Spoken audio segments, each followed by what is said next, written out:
Okay जी, start करते हैं अल्लाह ताला के नाम से। 9699 A sociology lecture number 5। In this lecture we are going to start our unit 1.2। ठीक है जी, हम 1.2 को स्टार्ट करने जा रहे हैं यहाँ पे।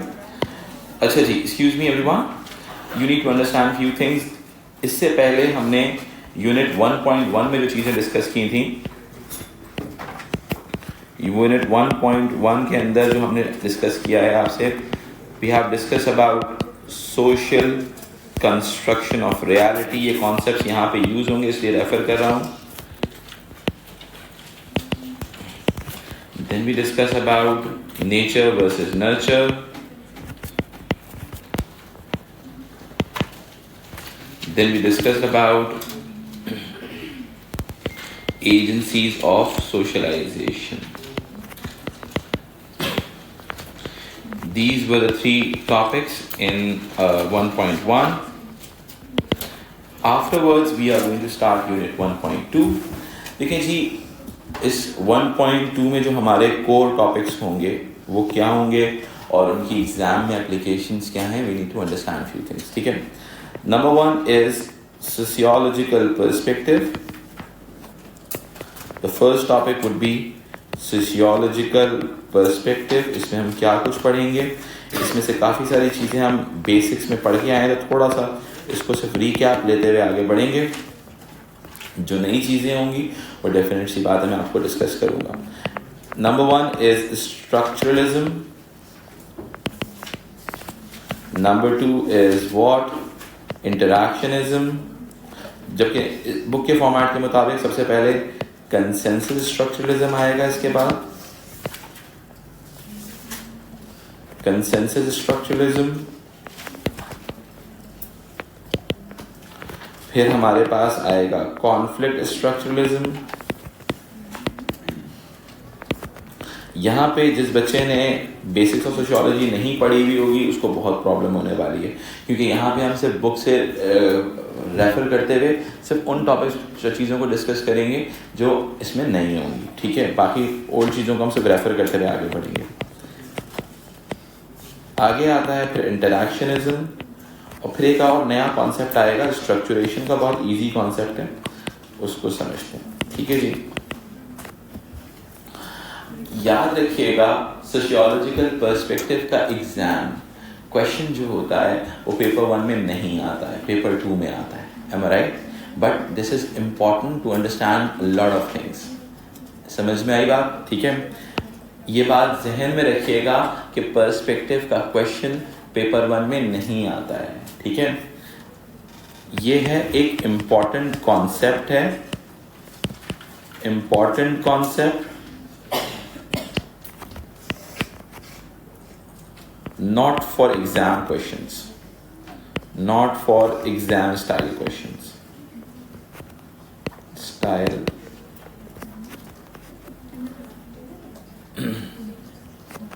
पेपर 1 के एग्जाम स्टाइल में नहीं आएगा, पेपर 2 के एग्जाम स्टाइल में आएगा। तो इसलिए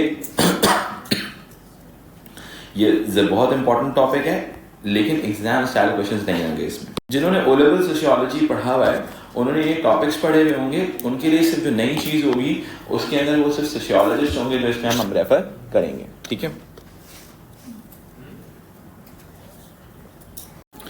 इस टॉपिक का 1.2 का इस यूनिट का जो सेकंड टॉपिक आता है वो भी हमने रेफर किया हुआ होगा अपने बेसिक्स के अंदर। ठीक है, उसमें हम डिस्कस करते हैं बेटा social order and control,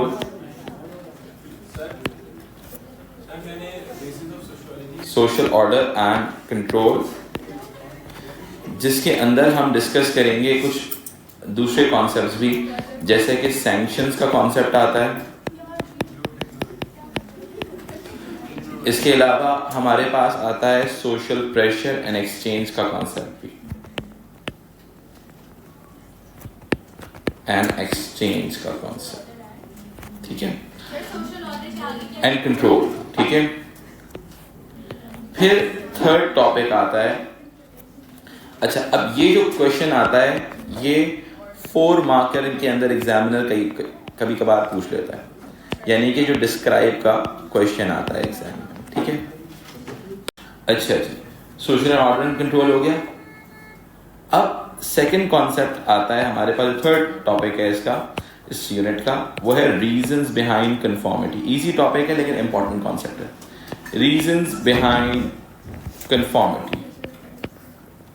अब देखो बेटा, इसका ये थोड़ा सा टेक्निकल चीज आ जाती है। अच्छा, रीजंस बिहाइंड कंफॉर्मिटी का मतलब ये है, हमने बहुत बेसिक में अंडरस्टैंड किया था कि कंफॉर्मिटी के रीजंस क्या क्या होते हैं, ठीक है। हमने सैंक्शंस के बारे में डिस्कस किया था। अब हम बात करेंगे आइडियोलॉजी के बारे में इस टॉपिक में, फिर हम बात करेंगे कंसेंसस के बारे में, और फिर हम बात करेंगे पावर के बारे में कि हाउ दीज थिंग्स में लीड टूवर्ड्स कंफॉर्मिटी। अब आते हैं आगे, ये भी इंपॉर्टेंट टॉपिक है जो मैं अभी डिस्कस कर रहा हूं, मैं उनको दोनों को समझाऊंगा एक साथ। क्वेश्चन नंबर, जो टॉपिक नंबर 4 आता है, वो आता है रीजंस बिहाइंड नॉन कंफॉर्मिटी। अब इस बात को समझो, ये थोड़ा सा इंपॉर्टेंट टॉपिक है, कई मरतबा एग्जामिनर पूछ चुका है इसको, ठीक है, कि कोई इंसान अगर नॉन कंफॉर्मिस्ट वे में रिएक्ट करता है तो उसकी वजह क्या होती है, ठीक है। इसमें हम अंडरस्टैंड करते हैं सब कल्चर्स को,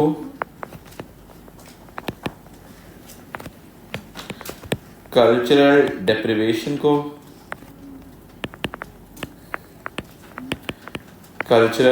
डेप्रिवेशन को, फिर हमारे पास और क्या रीजनिंग आ जाती है इसके अंदर, दैट इज अंडर सोशलाइजेशन को, फिर हम अंडरस्टैंड करते हैं मार्जिनलाइजेशन को,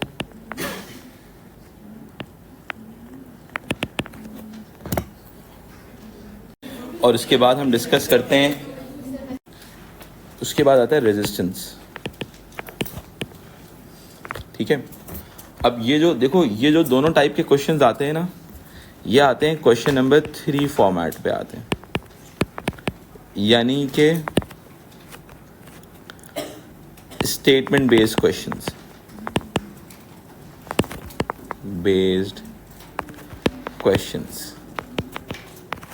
ठीक है।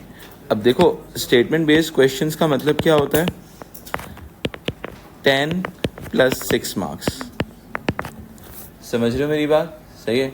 ये 10 + 6 मार्क्स के क्वेश्चंस में आते हैं, ठीक है। आपको पढ़ने से पहले, अच्छा एग्जाम में ना बुक के अंदर इतना कंटेंट नहीं है कि आप ये इतना कंटेंट लिख सको, आपको मेरे सैम्पल आंसर्स को रेफर करना पड़ेगा, समझ में आई बात। इन 2 टॉपिक्स की प्रिपरेशन के लिए रेफर टू लिख लो अपने पास, सैम्पल आंसर्स, ये मैं आपको इसके सैम्पल आंसर्स प्रोवाइड भी करूंगा और लिखवाऊंगा, ठीक है। बुक में इतना कंटेंट नहीं है, keep this thing in your mind. आपके सामने 1.2 का पूरा प्लान मैंने रख दिया है कि 1.2 होगा किस तरीके से, समझ में आई बात, ये किस तरह से एग्जीक्यूट होगा, क्या चीज़ें करनी है, क्या चीज़ें नहीं करनी। Is it clear to you all, ठीक है। सबसे पहले हम स्टार्ट करते हैं अपने फर्स्ट टॉपिक के साथ, that is all about sociological perspective.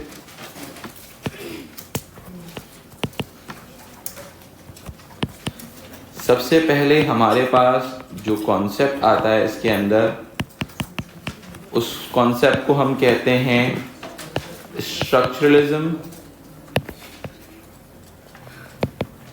ठीक है। स्ट्रक्चरलिज्म का कॉन्सेप्ट लिंक्ड है डिटर्मिनिज्म के साथ, और डिटर्मिनिज्म क्या कहता है, वो कहता है कि structural forces drives an individual action. Determinism के मुताबिक इंसान खुद से कुछ नहीं करता, स्ट्रक्चरल फोर्सेस जो होती हैं ड्राइव्स एन इंडिविजुअल एक्शन। अब इस थ्योरी के मुताबिक क्या होगा, बहुत ही सिंपल सी बात है, ये रही सोसाइटी, और ये सोसाइटी क्या अप्लाई करेगी मेरा बेटा, ये अप्लाई करेगी एक structural force towards an individual, और इस इंडिविजुअल का एक्शन डेवलप होगा। सोसाइटी ने क्या किया, सोसाइटी और सोशल इंस्टीट्यूशंस, सही है, फैमिली, एजुकेशन, मीडिया, रिलीजन, ये जो हम एजेंसी सोशलाइजेशन आपको पढ़ा चुके हैं। और जब ये सोशल इंस्टीट्यूशंस क्या करेंगे बेटा, एक स्ट्रक्चरल फोर्स अप्लाई करेंगे और इस स्ट्रक्चरल फोर्स से क्या डेवलप होगा, इंडिविजुअल का एक्शन डेवलप होगा। अब ये स्ट्रक्चरल फोर्स क्या हो सकती है, कोई लॉ हो सकता है, कोई सिस्टम हो सकता है, कुछ भी हो सकता है, ठीक है। अब कहने का मकसद क्या है, स्ट्रक्चरल फोर्सेस जो होती हैं are beyond the control of individual, individual के कंट्रोल से बाहर होती हैं, beyond the control of individual, इंसान की बिसात से बाहर होती हैं, ठीक है। अब what are these structural forces, बहुत ही सिंपल सी वर्ड्स में एक्सप्लेन कर देते हैं एक बार। स्ट्रक्चरल फोर्सेस क्या कहती हैं बेटा, हमारे पास सोशल सॉलिडारिटी, जैसे कि फंक्शनलिज्म ने कहा था, ये एक स्ट्रक्चरल फोर्स है, सोसाइटी की यूनिटी जो इंसान को मजबूर करती है to act in a particular way. फिर कैपिटलिज्म जो कि मार्क्सिज्म ने कहा था, इनइक्वालिटी बेस्ड सिस्टम जो एक स्ट्रक्चरल फोर्स है। फेमिनिज्म ने कहा था पेट्रियार्की, पेट्रियार्की कुड बी न स्ट्रक्चरल फोर्स, ठीक है। तो ये सारी स्ट्रक्चरल फोर्स हैं। अब देखो बहुत ही सिंपल सी बात है, स्ट्रक्चरलिज्म या डिटर्मिनिज्म को हम क्या कहते हैं, इसको हम एक मैक्रो सोशियोलॉजिकल थ्योरी कहते हैं। क्या कहते हैं मेरा बेटा, मैक्रो सोशियोलॉजिकल थ्योरी,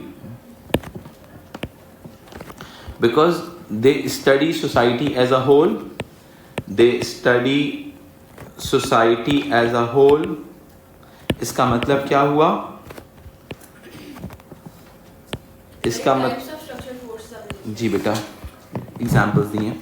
अच्छा अब ये क्या कहते हैं, देखिए they study society as a whole, as a macro sociological way में स्टडी करते हैं। ये क्या कहते हैं, इनके मुताबिक मैक्रो सोशियोलॉजिकल पर्सपेक्टिव के मुताबिक स्टडी द स्ट्रक्चरल फोर्स, आप स्ट्रक्चरल फोर्स को स्टडी करो and predict an action of an individual, predict an action of an individual, इंसान का एक्शन भी ऑफ इंडिविजुअल, इंसान का एक्शन जो होगा उसी के हिसाब से बेस कर रहा होगा। लेट्स सपोज अगर मैं कहता हूं क्राइम हो रहा है, सही है, क्राइम हो रहा है, क्राइम क्या है मेरा बेटा, एक्शन, सही है। अब स्ट्रक्चरल फोर्सेस डिटर्मिनिज्म वाले इसको स्टडी कैसे करेंगे, ये इसकी स्ट्रक्चरल फोर्स की तरफ जाएंगे जो कि पावर्टी हो सकती है। They will study the relationship between poverty which could be a structural force and this structural force is driving the crime rate. Am I right और रॉन्ग, दैट यानी कि ये इसको मैक्रो सोशियोलॉजिकल वे में study कर रहे हैं। Any problem till here? अच्छा, हमारे पास स्ट्रक्चरलिज्म के बाद जो दूसरा पर्सपेक्टिव आता है इस हवाले से, जो कि कोर पर्सपेक्टिव ऑफ सोशियोलॉजी में फॉलो इन करता है मेरा बेटा, that is all about interactions.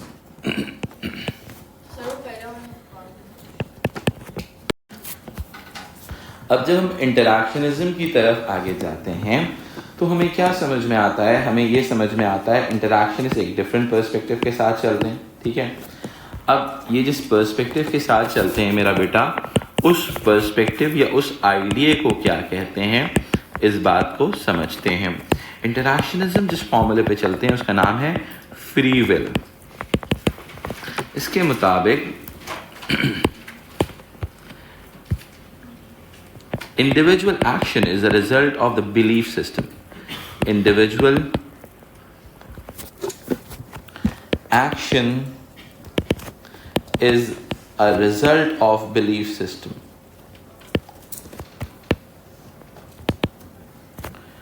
एक बिलीफ सिस्टम की वजह से इंडिविजुअल का एक्शन जनरेट होता है। इस फॉर्मूले को हम क्या कहते हैं, इस पूरे प्रोसेस को आपको समझाते हैं। हम इनको इंटरैक्शनिस्ट क्यों कहते हैं, बहुत सारे बच्चों का सवाल होता है। बेटा इनका जो फॉर्मूला है ना, वो फॉर्मूला चलता है मेरा बेटा ऐसे, आपने इंसान के साथ क्या किया, इंटरैक्ट किया, उस इंटरैक्शन से क्या हुआ मेरा बेटा, इंसान का बिलीफ सिस्टम डेवलप हुआ, उस बिलीफ सिस्टम की वजह से सोसाइटी, इंसान का एक्शन डेवलप हुआ और उस एक्शन की वजह से सोसाइटी रन करेगी। इसी वजह से हम इसको सोशल एक्शन थ्योरी भी कहते हैं। क्या कहते हैं मेरा बेटा, इसी वजह से हम इसको सोशल एक्शन थ्योरी भी कहते हैं। अब मैं आपको इसको ज़रा सा समझा देता हूँ इस आइडिया को, ये आगे आएगा तो तकलीफ दे सकता है, इसलिए पहले समझा देते हैं। लेट्स सपोज ये आपका क्यूट सा इंसान है, इंडिविजुअल है। इस इंडिविजुअल के यहाँ पे दिमाग पे भूसा नहीं है, क्या है मेरा बेटा? बिलीफ है। इस बिलीफ से क्या होगा मेरा बेटा?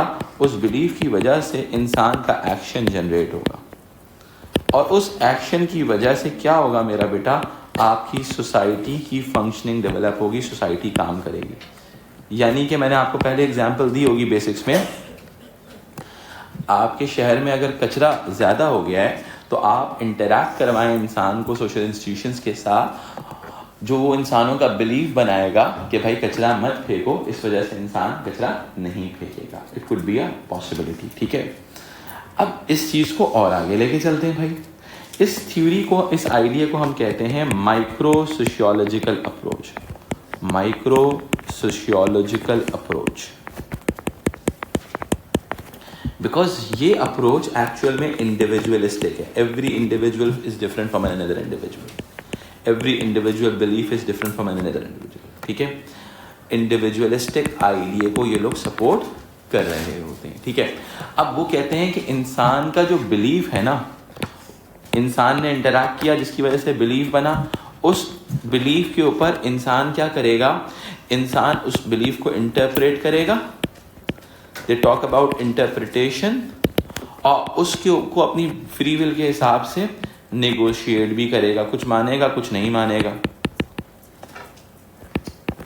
They talk about interpretation and negotiation. इंसान को क्या हुआ? इंसान को इंटरैक्ट किया उसने, उस इंटरैक्शन की बेसिस के ऊपर हुआ क्या? उस इंटरैक्शन की बेसिस के ऊपर इंसान का बिलीफ सिस्टम कैसे बना? वो बिलीफ सिस्टम ऐसे बना, उसने इंटरप्रेट किया जो उसको बताया गया, उस पर कुछ नेगोशिएट किया और उस हिसाब से उसने रिएक्ट किया। समझ आई? Because individual action is a result of free will, not the structural forces. Clear हो गई बात? These are the two main structural perspectives, am I right? एक है डिटर्मिनिज्म का और एक है बेटा फ्री विल का। एक है डिटर्मिनिज्म का, दूसरा क्या है मेरा बेटा? फ्री विल का, ठीक है।